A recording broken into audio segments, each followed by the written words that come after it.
Welcome, everyone, to the Daily Slab for Tuesday, January 17th, 2023. I'm Nate, and I'm here with your sports card rundown. If you like this video, please click the like and the subscribe button. Helps us get this video out to more card collectors like yourselves. All right, we're starting off with Who's Hot today, and Who's Hot is Daniel Jones, and he played really well against the Vikings on Sunday. He threw for 300 plus passing yards, 2 touchdowns, a 68% completion percentage, and the way he did it was impressive. 78 yards rushing on the day, and a lot of those yards he took hits on and just kept running. He was throwing dimes all around the field. It was an impressive showing for Daniel Jones in his first playoff game. The Giants looked good, and they took care of business against a Vikings team that many people consider to be frauds, including myself. 11-0 in one-score games, and this was a one-score game in which they lost. So now they were 11-1 on the season, the one game they did not want to lose. But that doesn't take away from Daniel Jones, and you can see here, if you look up Daniel Jones National Treasures Auto 99, minused out some stuff, and you'll see here PSA 9 sold for $250 on January 16th.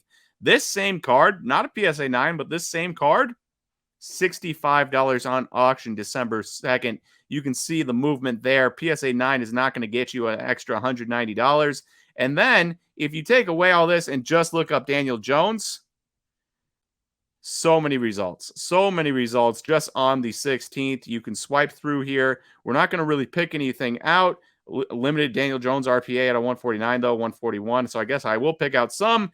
But you can see here, you just swipe and swipe and swipe and swipe, and it keeps going and keeps going. January 16th, look how far we've gone. We haven't even hit January 15th yet, and we've been swiping for at least 10 seconds, 20 seconds. We finally hit January 16th.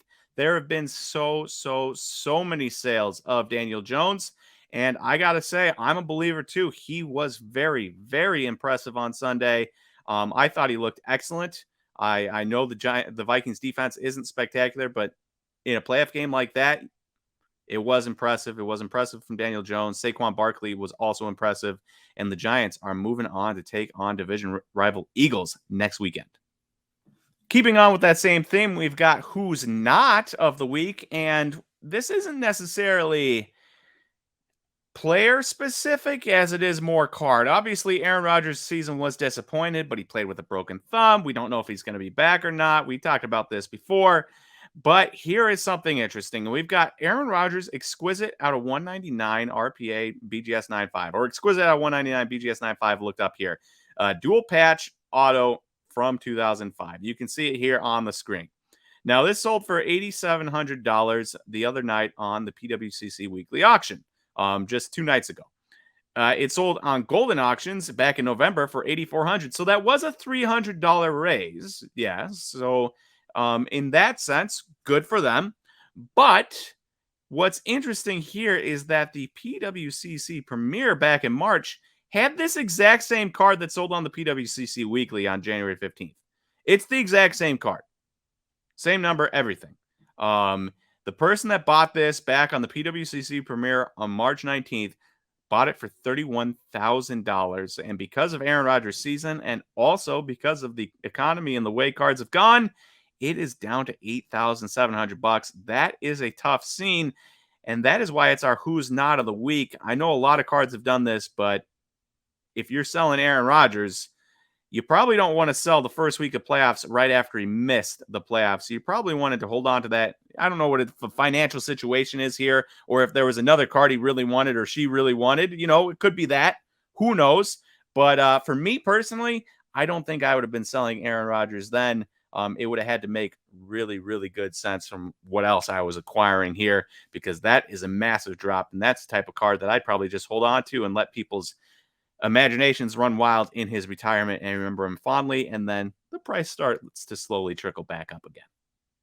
And then lastly, we have our trender of the day, and our trender is Josh Giddey. So the other night against the Bulls, Giddey He scored 25 points, grabbed 10 rebounds, and dished out 6 assists. Now, is that the most impressive game in the world? No, but it was one of Josh Giddey's better games of the year. And the reason we want to bring him up is because he is a sophomore who has taken steps forward in a lot of meaningful areas, including points per game, which is up by 3 points from last year.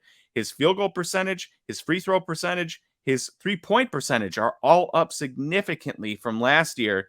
And those are the types of things you want to see from a sophomore player, no matter what position. You love to see points up. You love to see shooting percentages up across the board. It's not just randomly 3-point percentages up, field goal percentages down. It's free throw percentage up, 3-point percentage up, field goal percentage up, points up. It has been an impressive showing, and I'm excited to get to watch him now grow with Shea and with Chet Holmgren and whatever else they get along the way. He is cementing himself as a very, very, very important piece for the future of this Thunder's team, and it's been cool to watch. And it's actually pretty impressive because his Prism Silver, 2021 Prism Silver PSA 10, it's only a pop 30, so it's rare, but it has increased 16% since the first sale track on Card Ladder on November 29th. 16% isn't a ton, but considering where we are at in the economy, 16% for a non-numbered silver PSA 10, that is pretty cool, especially for a guy who has good numbers. Maybe not go home and tell your parents about them numbers, but good numbers and increased numbers from the previous year. I like this. I like this card. It is 16% up, and we'll see where it goes from here, but I expect him to be a major key for the future. And if it stays this low a pop, this is going to be one of those sneaky pop cards that if you can get in early and hold, you might have a real doozy on your hands. And then lastly, we've talked about this before, but if you like this video and you want more of this, but in written form, you can get that by going to SlabStox.com. And the first thing you'll see is a sign-up bubble for the Daily Slab email. And the Daily Slab video is a play off of the Daily Slab email. So if you want this in your inbox every morning at 7 Eastern Time, sign up for the Daily Slab email on SlabStox.com. I think it's very good. Some written content, some links from eBay, PWCC in there. And it's an enjoyable way to start your day with a little bit of card knowledge in there. So SlabStox.com, and it'll be the first thing you see. Sign up there if you would like. All right, thank you everyone for watching today's Daily Slab, and I will talk to you guys on Wednesday for the next Daily Slab. See you, everyone.